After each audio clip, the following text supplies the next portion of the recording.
सामने। अब चलते हैं परम श्रद्धेय जन जन के आस्था के केंद्र आचार्य भगवान सुनील सागर जी गुरुदेव की ओर कि हे गुरुदेव हमारी जिज्ञासाओं का समाधान कीजिएगा। नमोस्तु भगवान, नमोस्तु भगवान, नमोस्तु भगवान।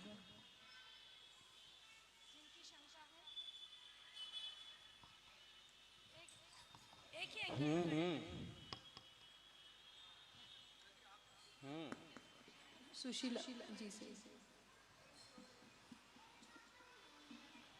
प्रथम प्रश्न करता आज मुख्य श्रोता शाविका के रूप में आए हैं सुशीला भाभी जी।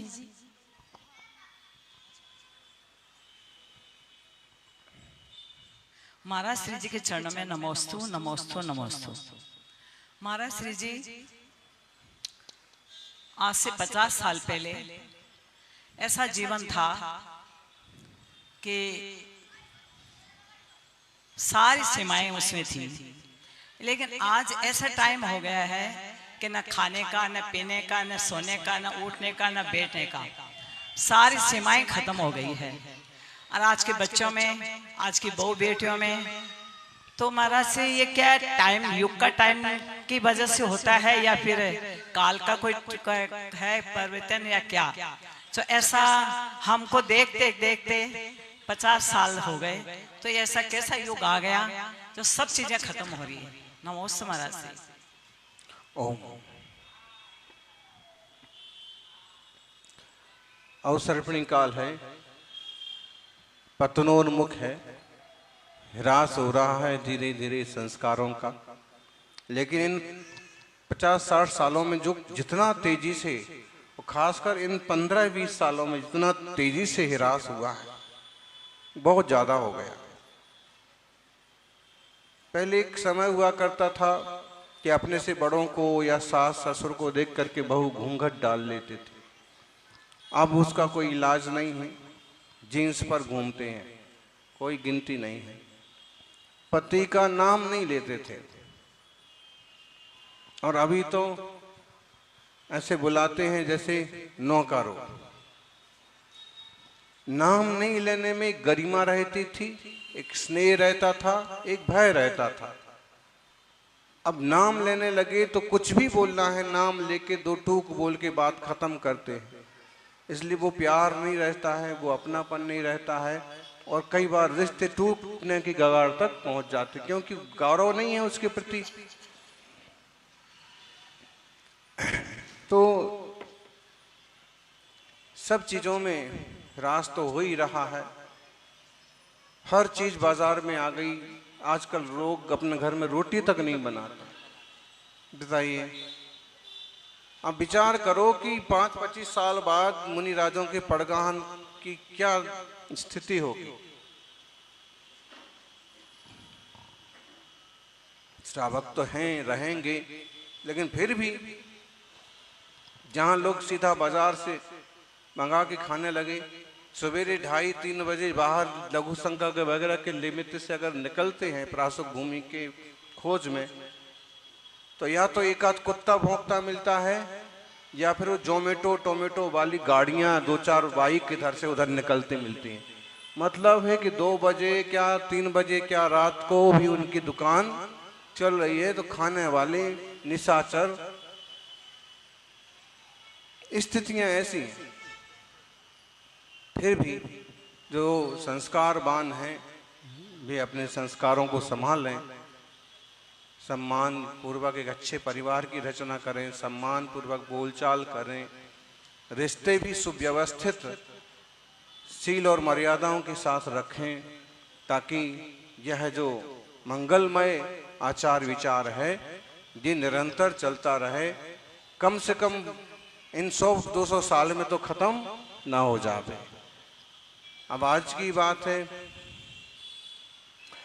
अभी हमने वो फिर प्रसंग भी लिया कि सुशीला जी ने आकर के बंधन किया संघ को, और फिर धीरे से हमसे ये भी कहा कि इन्होंने भी नमोस्तु कहा है। इन्होंने मतलब अशोक पाटनी ने। अब जिनको ख्याल है कि किस ढंग से शब्दों का प्रयोग किया जाता है, तो ये बात है। अब इनके एवज में कोई कल परसों की बहू हो तो सीधा नाम लेके कहेगी, जिससे आपस का गौरव और सम्मान कम होता है। नाम बार बार नाम ले ले करके लाज खत्म होती है, और जब लाज और लिहाज कम होता है दूरियां बढ़ने लगती हैं धीरे धीरे। तो खान पान की शुद्धि, खानदान की शुद्धि, आचार विचार की शुद्धि और शील मर्यादाओं का विवेक बना रहना चाहिए, तो ही आत्मा का भला होगा। वरना जैसा त्रियंचों का हाल है वैसा मनुष्यों का हो जाएगा। ओम। महाराज श्री जी, आजकल मंदिरों के अंदर जब दर्शन करने जाते हैं तो ऐसे ऐसे नमोस्तु करके निकल जाते हैं। जब बड़ों के धोख देते हैं तो ऐसे हाथ को ऐसे करते हैं जैसे वो ऐसे ऐसे करते हैं। हाँ, तो महाराज जी ये कौन सा तरीका हो गया कि यदि गुरुओं को, भगवान को नमोस्तु करना चाहिए और सब बड़ों को भी धोख देना चाहिए, लेकिन सब मर्यादाएं खत्म हो गई है। तो यह है भी ये एक नया पता नहीं क्या चला है। नलिया बाहु यतहा डियम्ब पुट्ठो यवरोया सीसोया अट्ठे वधु अंगायम। ये 8 अंग हैं। 8 अंग से अष्टांग नमस्कार करना चाहिए। दोनों हाथ जमीन को छू जाएं, पांव जमीन को छू जाएं, सिर जमीन को छू जाए, कोहिनी जमीन को छू जाए, और कई लोग तो नाक भी जमीन पर छू करके और अष्टांग नमस्कार देवशास्त्र गुरु को करना चाहिए। पंचांग कर लो अगर अष्टांग में दिक्कत होती है तो, गवासन से बैठ करके फिर वंदन करना। अब अष्टांग भी खत्म हो गया, पंचांग भी, फिर आ गया घुटने टेक करके। चलो ठीक है। अब देखें तो खड़े खड़े ही बैठने में उनको जीन्स फटने का, कपड़े फटने का डर रहता है। ऐसे कसे हुए कपड़े रहते हैं कि बैठे तो बैठ के वंदना होना चाहिए। खासकर देव शास्त्र गुरु की तो पंचांग अष्टांग नमस्कार हो। उठ के बैठ के वंदना करते हैं ना 3-3 बार।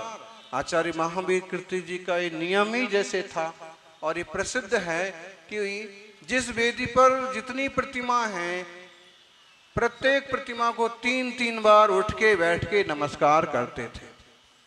राजस्थान का प्रसंग है शायद कुचामन का या डेह का, कि वहां पर महाराज जी देह का कि नमस्कार कर रहे थे, तो एक छोटा बच्चा आया और देख करके 1-2 मिनट तक देखता रहा, फिर घर दौड़ के गया और मम्मी को जाके बोलता है कि मम्मी महाराज जी मंदिर में उठक बिठक कर रहे हैं। उठक बैठक, और स्कूल का पढ़ने वाला 1ली-2री क्लास का बच्चा, उसको यही सजा मिलती होगी उठते बैठने की, तो उसको यही समझ में आया।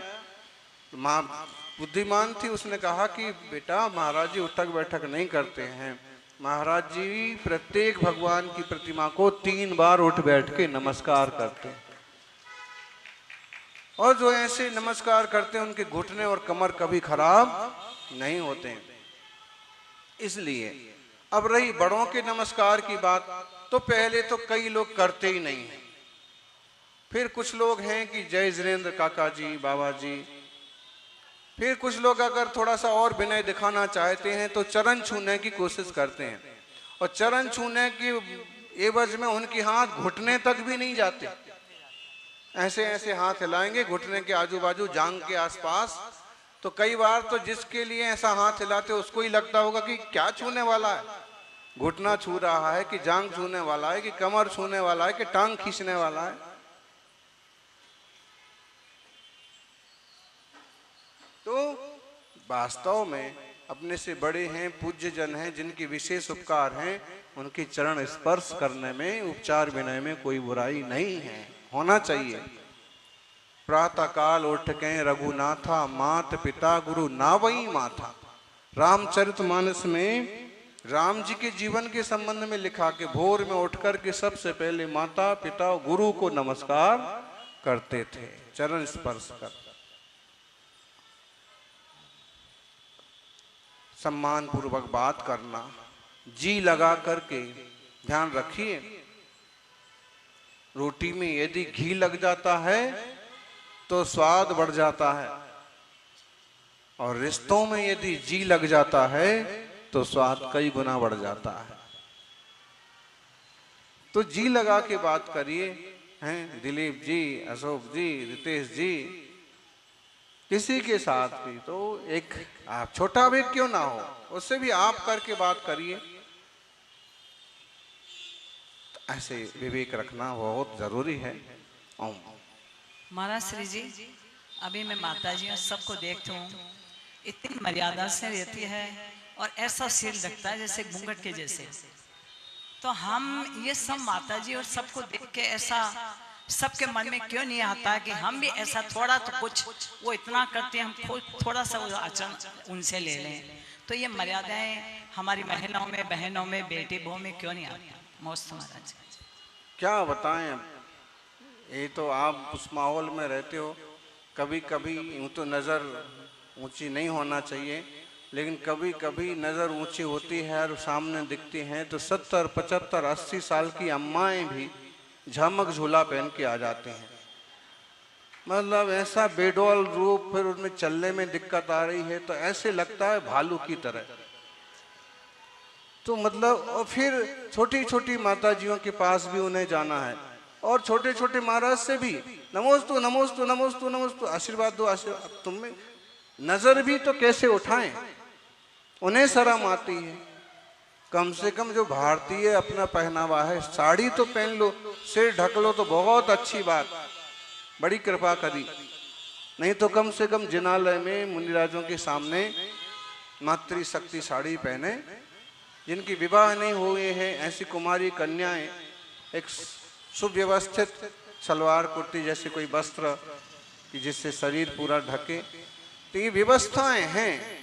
अब इस पर भी महाराज जी ज्यादा बोले तो इस पर लोग भी टीका टिप्पणी करने लग जाएं, महाराज जी को क्या पड़ी है, आजकल तो ऐसे ही चलता है, गाड़ी में बैठते हैं तो ऐसे ही पहनना पड़ता है, यात्रा करना है तो ऐसे ही करना पड़ता है, साड़ी तो टांग में फंसती है, 50 बहाने हैं। तो पहले की जो यात्राएं होती थी उनको नहीं फंसती थी। पूरी शिखर जी की यात्रा करके आते थे दादा दादी सब। ये झांसी की रानी लक्ष्मीबाई साड़ी पर उसने अंग्रेजों से युद्ध किया था, साड़ी पहन के। उसका तरीका होता है, खाना बनाना है, बोले साड़ी में कैसे बनेगा, क्या पता ये बेहुदापन है। शुद्ध वस्त्र पहन के तो घर में भोजन बनता था। तो ये अपना विवेक है, पहनावा किस ढंग से होता है, किस ढंग से कसा जाता है। हरिका माताओं को देखो, उनके कान भी नहीं दिखेंगे आपको, नहीं दिखेंगे, बाल भी नहीं दिखेंगे, शालीन शांत मुद्रा, और काले काले घुंघराले बाल हों तो भी केस लॉन्च करते। यहाँ तो 70-80 के होने के बाद भी संभाल करने में लगे हुए। मन थोड़ी सी विरक्ति तो मालूम पड़े, उतने संभाल लो जितना योग्य है, उसी में ही पूरा समय जा रहा है। थोड़ा सा भेद ज्ञान हो, तत्व ज्ञान हो, आत्मा का, देह की भिन्नता की रुचि हो। सच्चा समर्पण देवशास्त्र गुरु के प्रति ये है कि उनके जैसा कुछ कुछ अंश अपने जीवन में आए, उनके व्रतों का हम पूरा सम्मान करें, और उनके व्रतों का कुछ कुछ थोड़ा थोड़ा, वो नहाते नहीं हैं तो हम भले नहाएं, लेकिन इतना तो परख लें कि इस शैम्पू में अंडे तो नहीं पड़े। एक चिक नाम का शैम्पू आता है, उसके विज्ञापन में अंडे दिखाए जाते हैं, फिर भी लोग खरीद लाते हैं। बहुत सारी चीजें ऐसी, तो मतलब उतने लेवल तक नहीं तो कुछ उसमें से आप कुछ ले लो, नहाओ, लेकिन उसमें ऐसे साबुन शैम्पू का उपयोग करो जो एकदम सात्विक हो, और हफ्ते में 2 दिन उपयोग कर लो, 5 दिन मत करो। तो थोड़ा थोड़ा वो महाव्रत पालते हैं, आप कोशिश करो। वो एक बार खाते हैं, आप कोशिश करो बाहर का नहीं खाएंगे, होटल का नहीं खाएंगे, रात को नहीं खाएंगे, तो हे श्रद्धा भक्ति, वरना भीड़ भड़क का उपलब्धि क्या होगी। मर्यादाएं बहुत जरूरी। ओम। महाराज श्री जी अभी त्यागीवर्ती महाराज से माता जी की आहारचर्या, उसमें आहारचर्या के अंदर ना कपड़े पूरे चेंज होते हैं, आधे अधूरे होते हैं। तो ये आज तो जबरदस्त प्रश्न है ये तो। और महाराज श्री कई लोग तो ऐसे हैं कि मोटरसाइकिल पे गाड़ियों में बैठ के कपड़े पहन के आ जाते हैं, 16 करते रहते हैं। हम अपनी आंखों से देखते हैं, पर हम कुछ बोल नहीं पाते हैं। तो अब क्या करें, ऐसी सारी महाराज चर्या सारी खत्म हो गई महाराज श्री। नमस्ते। आज दोपहर में योगसार प्रारब्ध के स्वाध्याय में अध्यात्म चर्चा के बीच में ये चर्चा निकल पड़ी। मतलब बोले कार में बैठे हैं, अखबार बिछा लिया, कागज बिछा लिया या पेपर बिछा लिया या प्लास्टिक बिछा लिया और बस हमारा तो सोला ही है। और कार में बैठ करके दूसरे चौके में आहार दे रहे, घर से कार में बैठ के आ गए, हमारा सोला। ऐसा कैसा सोला? गाड़ी पर बैठ के, स्कूटी पर बैठ करके ज्यादा से ज्यादा उस पर कपड़ा लगा लिया, या फिर इसकी तो रेगजीन है तो प्लास्टिक है, इसमें तो कोई दोष ही नहीं। सोला शुद्धि, वस्त्र शुद्धि, मन वचन काय की शुद्धि बहुत जरूरी है। मन में कपट भरा है तो मन शुद्ध नहीं रहा। जब वस्त्र आदि की शुद्धि नहीं है और फिर बोल रहे हो कि शुद्ध है, तो वचन की शुद्धि नहीं रही, झूठ हो गया। ऐसे होती थी शुद्धि, ऐसे होती अभी भी करने वाले कि पहले शाम को या सवेरे जो कपड़े पूजा और आहार में पहनना है उन्हें पूरे धो के डालो। किसी भी तरह से, किसी भी चीज से उन्हें टच मत करो। जब सूख जाएं तो बेव्यवस्थित पहनो। पहले वाले सारे कपड़े निकालो। कई लोग 8-8 दिन तक चड्डी नहीं धोते होंगे, उसी के ऊपर मंदिर की धोती लपेटी और हो गया, अभिषेक कर लिया। उसी के ऊपर धोती लपेटी, और खासकर मंदिर के कपड़े पहनने वाले तो बहुत ही गड़बड़ करते। पहले वाला उतार करके रख के पाड़ के गया है, इन्हें कुछ नहीं मिला तो नीचे पड़ी हुई उठाई, लपेटी और करते हैं ऐसा बहुत लोग।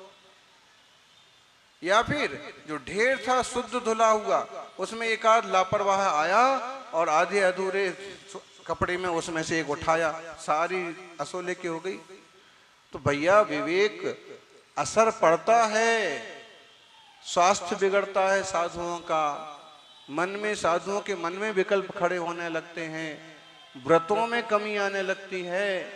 क्यों? जैसा खाए अन्न वैसा हो।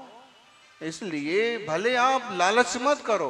आज की बात है, एक अम्मा बिंदी लगा रखी थी, उसको निकाल दिया, बिंदी निकाल करके फिर आ गई, फिर 3-4 चक्कर लगाया, अंत में वो पानी वगैरह कुछ दे के ही गई। बिंदी के पीछे जो गम होती है, कहते हैं उसमें अभक्ष होता है। गोंद होती है बिंदी के पीछे, जो कहते हैं उसमें चर्बी जैसा अंश का भी प्रयोग होता है। अब बताइए, तो वो तो अशुद्ध है, अशुद्ध चीज छू ली, आपके पांव से कीड़ा कुचल गया, आपके पांव से प्लास्टिक छू गया, फिर भी आप, तो वो अशुद्ध है, आप अशुद्ध हो गए, आप जहां घुसे वहां सबको छू लिया। मतलब कितनी बेशर्मी। कोई टोक भी दे कि भैया आपके यहाँ से ऐसा, अरे नहीं नहीं सब ठीक है चलता है, सामने वाला बोले नहीं ठीक नहीं है, तो झगड़ा करने लग जाएंगे, मुंह बनाने लग जाएंगे। तो इससे तो पाप ही तो हुआ ना आपका। जो मर्यादा थी, द्रव्य है, विधि द्रव्य दात्री पात्र विशेषा तद विशेषा, तो विधि कहाँ पूरी हुई, दाता की योग्यता कहाँ पूरी रही, पात्र का पूरा सम्मान कहाँ हुआ, बताइए। और द्रव्य तो ऐसे ही अशुद्ध होता जा रहा है।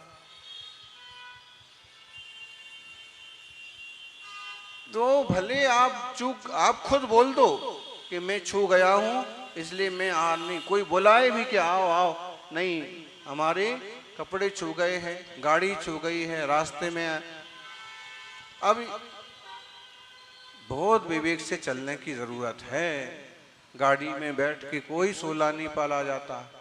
हमारा किशनगढ़ में प्रवास हुआ, प्रवेश के साथ ही अशोक पाटनी और समाज जन कि महाराज जी ग्रीष्म काल भी यही करना है और चतुर्मास भी यही करना है और शीतकाल भी यही करना।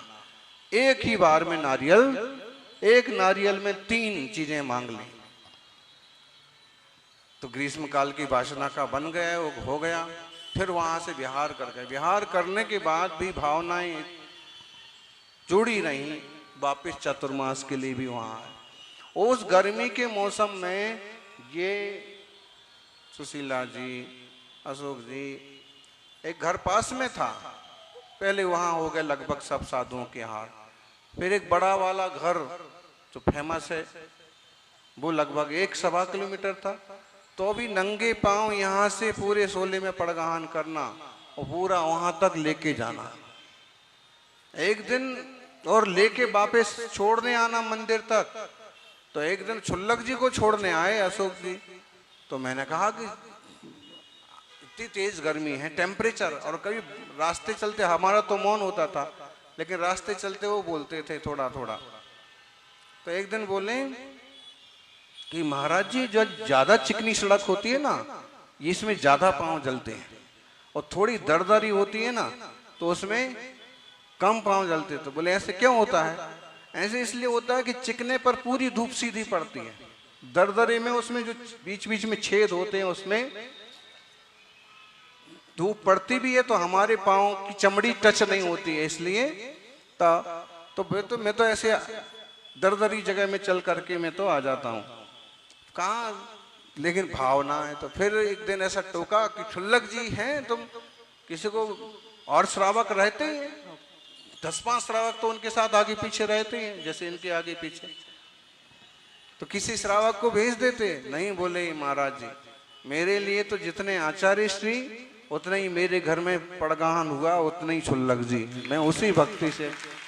और ये देखा भी कि वहां आहार हो रहा, तो छुल्लक जी का, चुल्लिका माता जी का हो रहा है, तो भी बैठ गए एक जगह।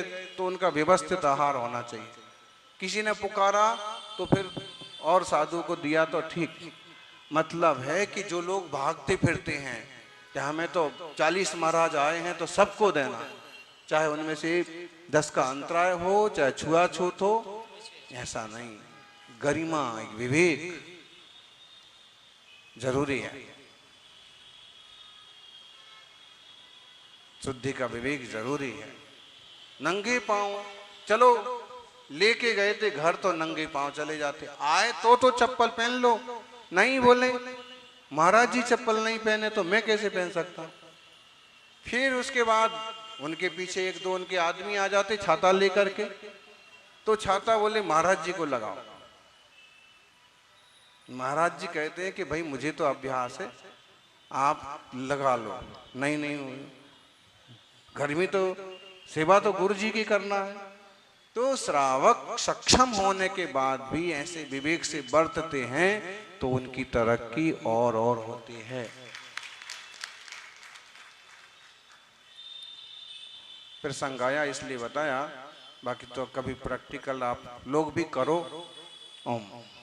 महाराज श्री जी किशनगढ़ में आपका आहार हुआ था कम्युनिटी में। आप सबको बता रही हूँ कि महिला आई और उसके लिपस्टिक लगी हुई थी पैरों में, हमको तो नहीं देखी, पर गुरु जी को पता नहीं कहाँ से दी गई। और इन्होंने, हमने कहा महाराज जी वो नहीं है, ये नहीं है, ऐसा वैसा, मतलब 15 मिनट तक हम सारे के 10-15 दीदी भी थी, सब लगे हुए थे। ये तो ऐसे खड़े हो गए और बाद में बेड नीचे बैठ गए और इन्होंने उपवास कर लिया। तो आप सबको मैं ये कह रही हूँ, ये सोचना चाहिए कि खाली महाराज को आहार नहीं देना। अगर आप में योग्यता ढंग की नहीं है तो आप लोगों को महाराजों के पास देख लो तो अनुमोदना हो जाएगी आपकी पूरा देने जैसी। लेकिन ऐसे ये लगा के वो लगा के कपड़े पूरे ढंग के चेंज करके नहीं आते हो। महाराज तो बोल नहीं सकते हैं, मर्यादाएं उनकी कपड़ों की। आधे कपड़े पहनते अंदर वाले खोलते ही नहीं है, तो बहुत गलत होता है। अपन पाप पुण्य 0% में नहीं, पाप और डबल क्या 10 गुना पाप मिलता है। तो मैं आप सबसे ये कह रही हूँ कि थोड़ी महाराजों की, माताजियों की थोड़ी आप मर्यादा करके अच्छे से आहार दो। इंदौर में महाराज श्री आचार्य श्री हैं, महाराज श्री और आ रहे हैं, और भी संघ है, जहाँ भी आप ये यहाँ मत भागो, इधर भागो, उधर भागो, उधर भागो। आप एक निश्चित होकर एक ही जगह अच्छे से देखे बिहार से करो तो अच्छा। आज हमने ये सोचा महाराज श्री जी कृष्णगढ़ से आए तो मैंने कहा आज महाराज जी के पास ही शाम तक तुम यहाँ हैं, हम सीधे एयरपोर्ट से आ रहे हैं। तो हमने कहा कि यहाँ भागो वहाँ भागो, कितना भागेंगे। तो यहीं सारे माता जी महाराज के दर्शन हो गए, अच्छा से सामाई पट्टी हमने कर लिया। तो ये सब चीज अगर ये अनुशासन हर इंसान कर ले तो कितनी अच्छी बात है आप लोगों सबके लिए। सभी को जय जिनेंद्र। यही अपन विराम करते हैं।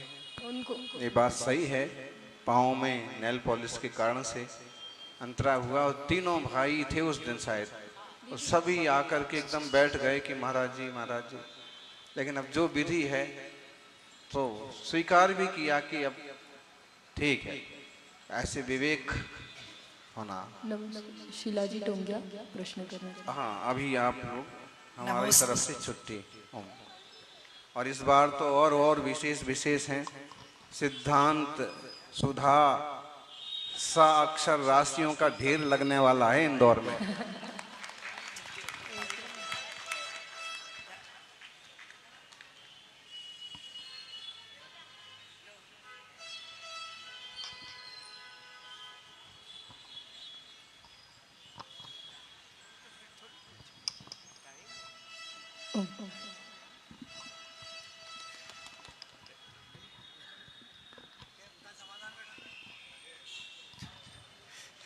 देखिए, विधान का मंगलमय अवसर है, सभी विधान में बैठना। जल्दी से पूछ लो। जय बोलो शांतिनाथ भगवान की जय। गुरुदेव, आज बहुत ही यहाँ पर भव्य मान स्तंभ का शिलान्यास हुआ और काफी लोगों को बहुत अच्छा लगा। यहाँ पर सब जो भी उपस्थित थे, ऐसा लगा कि एक अद्भुत यहाँ पर चमत्कार हुआ, अतिशय हुआ। और ये इतना जल्दी हुआ, 3 दिन के अंदर यह जो नहीं सोचा था वो भी हुआ, और 3 महीने के अंदर जो नहीं सोचोगे वो भी हो जाएगा। वो भी हो जाएगा। और सब आपका आशीर्वाद से हुआ गुरुदेव। आपका आशीर्वाद यहाँ पर पूरे क्षेत्र को मिला और सबकी भावना पुण्य की थी। यहाँ यह सब कार्यक्रम हुआ। गुरुदेव, सुबह भी कुछ यहाँ पर थे। मान स्तंभ का क्या मतलब है होता मान है? स्तंभ का महत्व जो है प्रातः काल के प्रवचन में आ गया, उसको आप लोग सुन लेना। और अभी विधान का महत्व है, उस पर बोल नहीं पाए, फिर भी सिद्ध चक्र महामंडल विधान होना है। सब लोग उसमें सम्मिलित हों, 8 दिन तक भक्ति का लाभ लें। अभी आरती के बाद भागना नहीं, भैया जी पूरी रूपरेखा बनाएंगे, निश्चित करेंगे। ओम। बोली पंच हमारे इस परमेश्वरी कार्यक्रम भगवान की। हाँ, फटाफट बोल दो सुनील भैया जी। हाँ, आरती के बाद चलिए, समय हो चुका है। सभी लोग खड़े हो जाएंगे। अपन पूर्व श्री जी एवं पूज्य आचार्य भगवान की पूर्वाचार्यों की आरती यहाँ भक्ति के साथ, उत्साह के साथ करते हैं। शीघ्रता से आएंगे सुशीला जी पाटिया, उनके साथ जो आए हैं मुख्य रूप से आरती करेंगे। और उसके साथ ही सभी लोग बड़े भक्ति के साथ, उत्साह के साथ बोली परम पूज्य चतुर्थ पट्टाधीश चक्रवर्ती आचार्य भगवान श्री सुनील सागर जी गुरुदेव की।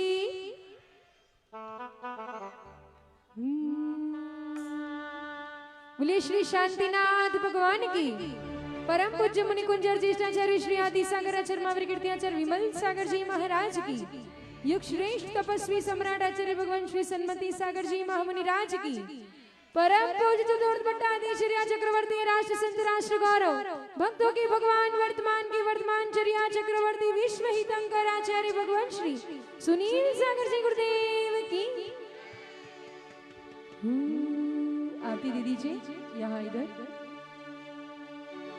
हुई विधि मंगल आरती कीजे, पंच परम पद भज सुख लीजे। पहली आरती श्री जी ने राजा, भवदति पार उतार जिहाजा। दूसरी आरती सितन गिरी, सुमिरन करत मिटेरे भव फेरी। तीसरी आरती सूर मोहिंदा, जन्म मरण दुख दूर करे। चौथी आरती श्री उवजाया,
चलिए ओम बोले श्री 24 तीर्थंकर भगवान की।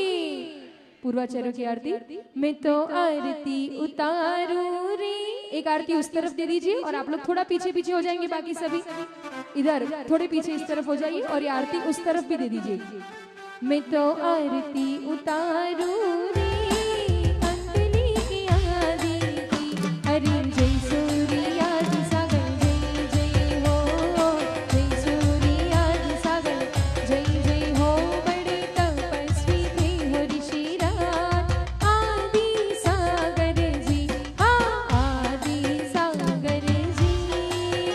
क्या क्या महिमा उनकी गाओ आदि सागर की।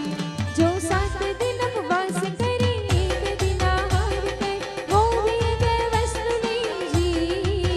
हो मैं तो आरती उतारूं रे अंजलि की आदि की अरे जय सूर्य आदि सागर जय जय हो। वो मुनि महावीर कीर्ति को बनाया पैताधीश जिन्हें 18 भाषा का ज्ञान दिया गुरु से आशीष। जो परिशह को सहन करे आत्म का जीवन कर मधुमक्खी जब लिपट रही थी। हो मैं तो आरती उतारूं रे महावीर कीर्ति की अरे जय सूर्य महावीर कीर्ति जय हो जय सूर्य महावीर कीर्ति जय जय हो।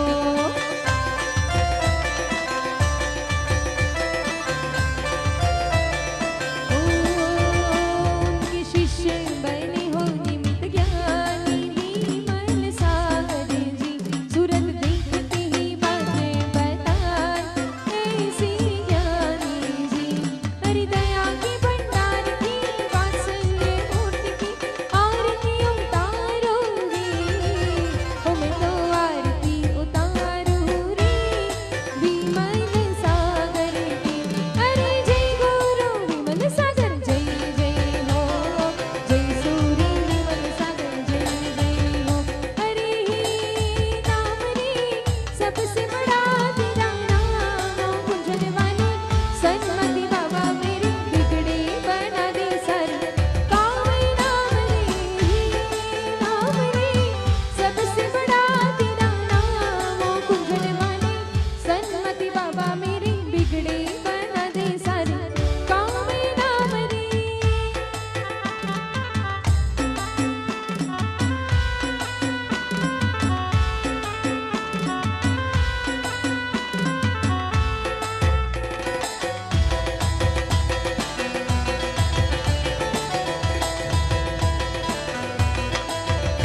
उनके शिष्य बने हो ऋषिराज सन्मति सागर जी।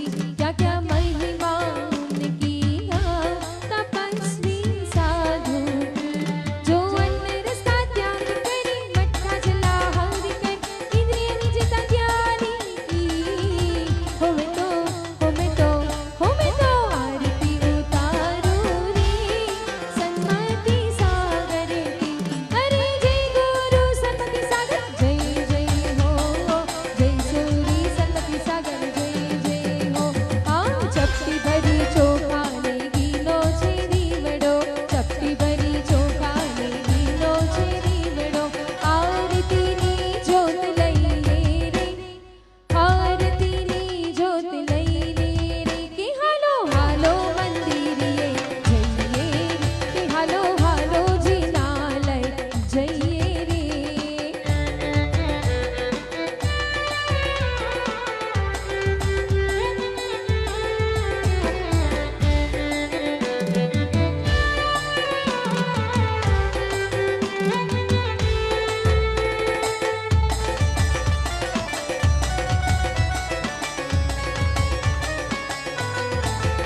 अरे मेरी तो नैया है गुरु तेरे हवाले मेरी तो नैया तो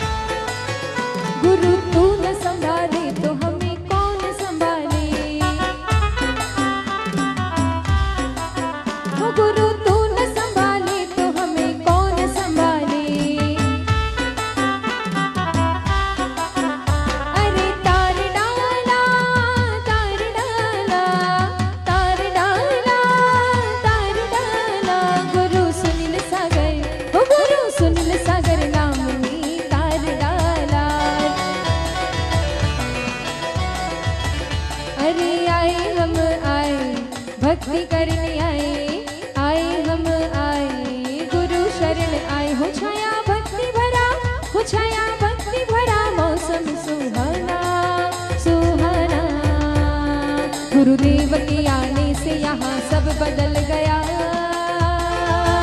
बोलो जय जय जय बोलो जय जय जय बोलो जय जय जय जय जय जय जय जय जय जय गुरु की जय बोलो जय जय जय गुरुदेव के आने से यहाँ सब बदल गया गोयल नगर में मान स्तंभ बन गया बोलो जय जय जय बोलो जय जय जय बोलो जय जय जय जय जय जय जय जय जय जय गुरु की जय मेरा पद सुनील सागर को दे बताया संगपति को जो प्रकृति भाषा में रचती है ग्रंथों को जो प्रकृति में उपदेश देते भव्यों का उद्धार करे वो से रहते जो मैं तो आरती उतारू रे सुनील सागर की अरे जय गुरु सुनील सागर जय जय हो जय सूरी सुनील सागर जय जय हो जय गुरु सुनील सागर बोले परम पूज्य आचार्य भगवान श्री सुनील सागर जी गुरुदेव की सुनील सागर गुरु देव की करो आरती रे करो आरती हाँ सुनील सागर आचार्य गुरुदेवा आए हैं चरणों में हम दो चरणों की सेवा बाग चंद जी के राज दुलारे मामनी के आंखों के तारे ब्रह्मचर्य बचपन से धारे गुरुवर है यह सबसे न्यारे जो भी ध्यान लगाए चिंता पास न आए और संकट मिट जाए मन वांछित बन पाए रेखाएं बदल जाए हाथ की करो आरती रे करो आरती हो बरुआ सागर जा सिजली में जैनेश्वरी दीक्षा है मेरी सन्मति गुरु के कर कमलों से महावीर जयंती पतित पावनी आदि गुरु के वंशज महावीर कीर्ति समूह छत्तीसगढ़ को धरते पट्टाचार्य बना कर समाधि गुरु ने है साधली करो आरती रे करो आरती बोलो जयकारा गुरुदेव का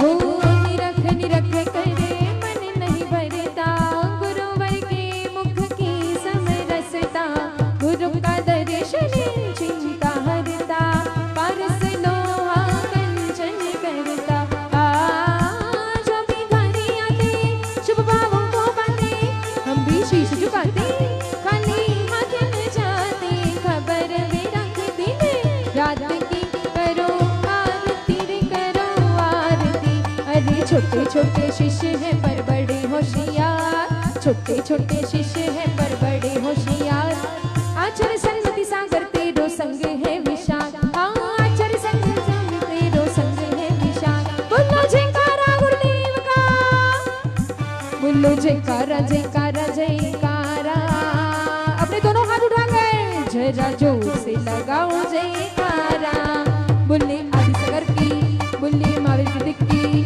बोले निर्मल सागर की बोले सरस्वती सागर की सुनील सागर का और भक्तों के भगवान का सुनील सागर का और सुनील सागर का हमको गुरुवर मिले हैं ऐसे चंदना को कभी महावीरा मिले थे जैसे हमको गुरुवर हाँ हमको गुरुवर मिले हैं ऐसे जयकारा गुरुदेव का